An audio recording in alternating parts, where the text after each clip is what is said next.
Hello పిల్లలు, మీ అందరికీ కథలంటే ఎంతో ఇష్టం కదూ. ఈరోజు మనం ఒక చిట్టి కథను చెప్పుకుందాం. కథ పేరేంటో తెలుసా? అమాయకుడు. నాతో పాటు చెప్పండి, అమాయకుడు. మరి కథ మొదలు పెడదామా? ఒక గ్రామంలో రవి అనే వెర్రిబాగుల పిల్లవాడు ఉండేవాడు. ఏమీ తెలియని అమాయకుడు. ఎవరు ఏ పని చెప్పినా చేసేవాడు. సొంత తెలివితో ఏదీ చేసేవాడు కాదన్నమాట. ఒకరోజు రవి వాళ్ళ నాన్నతో పాటు అంగడికి వెళ్ళాడు. రవికి వాళ్ళ నాన్న కొన్ని బఠానీలు కొని ఇచ్చాడు.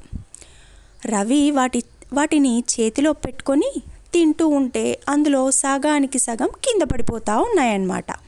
అది చూసి రవి వాళ్ళ నాన్న, ఒరే, ఎవరైనా ఏదైనా ఇస్తే అలా చేతితో పట్టుకోకూడదు, జేబులో వేసుకోవాలి, కొన్ని తీసుకొని తినాలి, అవి ఎక్కడా పడిపోవు అని చెప్పినాడు. రవి దానికి సరే నాన్న అన్నాడు. ఆ మరుసటి రోజు రవి వాళ్ళ అమ్మ పాయసం చేయాలని రవికి పిలిచి, ఒరేయ్, పాలు తీసుకురాపో అని గిన్నె ఇచ్చింది. వాడు పరిగెత్తుకుంటూ అంగడికి పోయి పాలు గిన్నెలో పోయించుకున్నాడు. ఇంటికి వచ్చేటప్పుడు ఎవరైనా ఏదైనా ఇస్తే జేబులో వేసుకోవాలి, అప్పుడు అవి పడిపోకుండా ఉంటాయి అని వాళ్ళ నాన్న చెప్పింది జ్ఞాపకం వచ్చింది రవికి. వెంటనే వెర్రిబాగుల రవి గిన్నెలో ఉన్న పాలనన్నీ జేబులో పోసేసుకున్నాడు.